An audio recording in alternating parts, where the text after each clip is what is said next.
El régimen polisinodial en la monarquía hispánica. El concepto polisinodial se compone del término poli, que en griego significa muchos, y sínodos, que significa consejos. Por lo tanto, hablamos de un sistema de gobierno de organización político, administrativo y territorial que se iniciará con el reinado de los reyes católicos en todos los territorios del Imperio Español y que se desarrollará en los siglos XVI y XVII con el resto de reyes.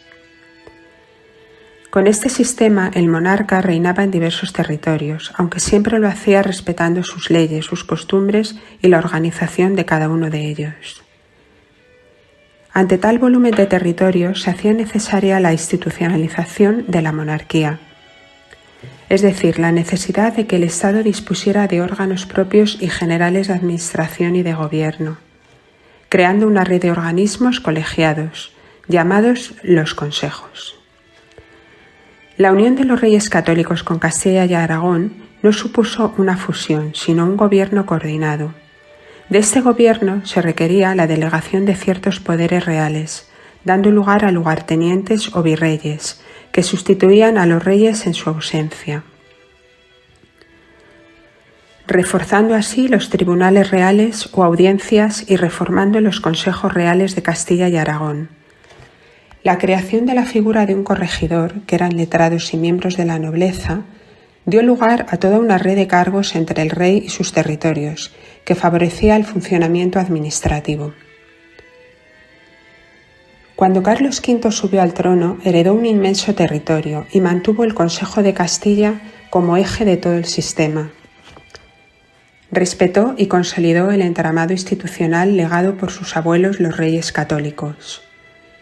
En estas circunstancias creó unas pautas precisas para lograr que su heredero Felipe II fuese capaz de controlar todas sus posesiones y, en base al sistema de sus antecesores, conservar con mayor eficacia las instituciones del modelo polisinodial. Las relaciones de los distintos grupos territoriales generaban unos compromisos que requerían unas pautas de comportamiento, aceptación de normas, deberes y obligaciones y, en consecuencia, de una autoridad. Todas estas normas venían dadas por la tradición, enmarcándose en una jerarquía, vínculos.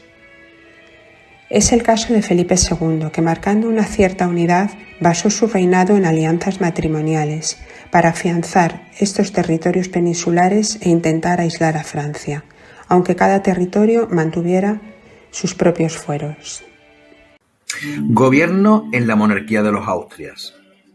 La monarquía hispana une bajo su mandato una pluralidad de reinos y territorios independientes. La presencia del rey y su gobierno se garantizaba con la figura del virrey, el representante del rey en todos los territorios más allá de la corona de Castilla, lugar de la corte. Ostentaban el poder civil, militar y judicial en su territorio y eran altos nobles o miembros de la familia real. Carlos V y Felipe II despacharon los asuntos de gobierno con consejeros de su máxima confianza, los secretarios reales. Eran los intermediarios entre el rey y los consejos. La complejidad de la monarquía cristaliza en una multiplicidad de consejos, que son organismos colegiados de carácter consultivo. Funcionaban elevando informes al rey, llamados consultas, para ayudarle en la toma de decisiones. El rey devolvía la consulta resuelta al consejo para que la ejecutara. Clasificaremos los consejos en consejos de presidencia real, presididos por el rey al menos nominalmente, que son dos: el Consejo de Estado, que nace en 1522 y asiste al rey en cuestiones de política exterior, y el Consejo de Guerra, inicialmente dependiente del Consejo de Estado, que trata temas vinculados con el ejército. Hay dos consejos con jurisdicción en una pluralidad de reinos. El Consejo de la Inquisición, desde 1483, vinculado a la Iglesia, se encarga del control de la moral social, de las herejías y de la minoría judía, presidido por el Inquisidor General y con jurisdicción en Castilla, las Indias, Aragón y Navarra. Y el Consejo de la Cruzada, que administraba los impuestos eclesiásticos que se aportaban a la hacienda real en los territorios de Castilla, las Indias, Aragón, Sicilia y Cerdeña. El Reino de Castilla tenía 4 consejos. El Consejo Real de Castilla es de 1480, con competencias amplias en aspectos económicos, religiosos, culturales, y era el tribunal principal del Reino de Castilla. La Cámara de Castilla, desde 1518, aconsejaba al rey en los nombramientos, gracias y mercedes reales. Sus miembros formarán parte del Consejo de Castilla. El Consejo de Hacienda desde 1523 era responsable de las cuentas del Reino de Castilla, fijando el presupuesto de gasto e ingresos, y el Consejo de Órdenes, que desde 1495 coordinaba las funciones de justicia, gobierno, gracia y merced de las órdenes militares. Por último, los consejos de los reinos, que se encargaban de discutir los despachos del virrey y los asuntos de importancia del territorio.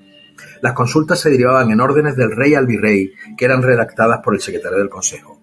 El Consejo de Aragón, fundado en 1493, el de Navarra, de 1515, que se reunía en el Reino de Navarra, no en la corte.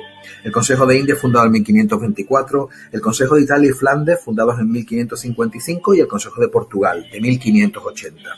Además de los consejos, a partir del reinado de Felipe II se crean las juntas de menor rango administrativo.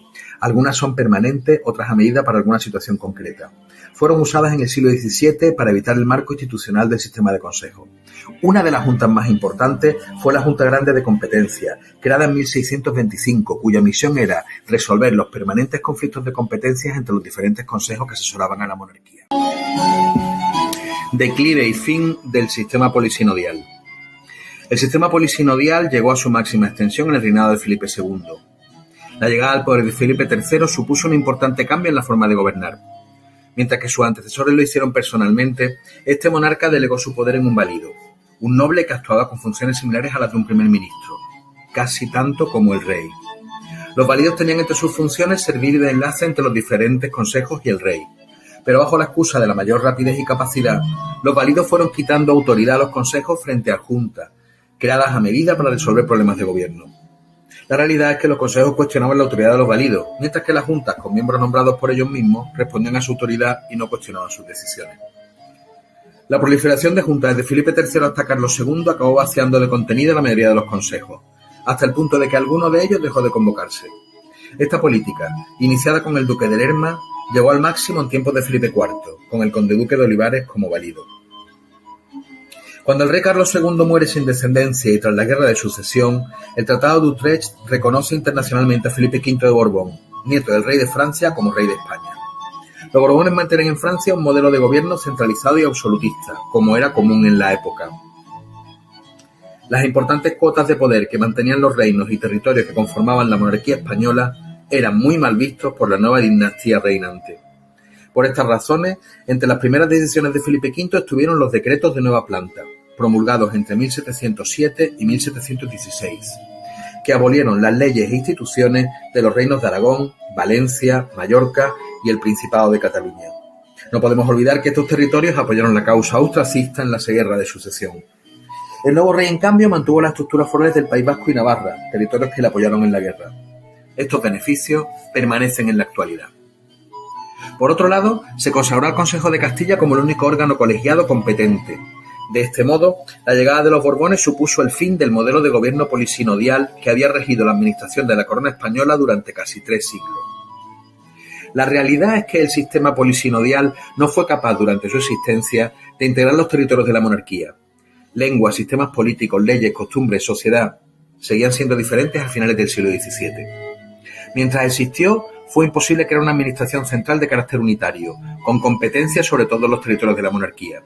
La llegada de los Borbones al gobierno permitió esa imprescindible modernización que daría lugar al nacimiento del Estado español como conocemos hoy.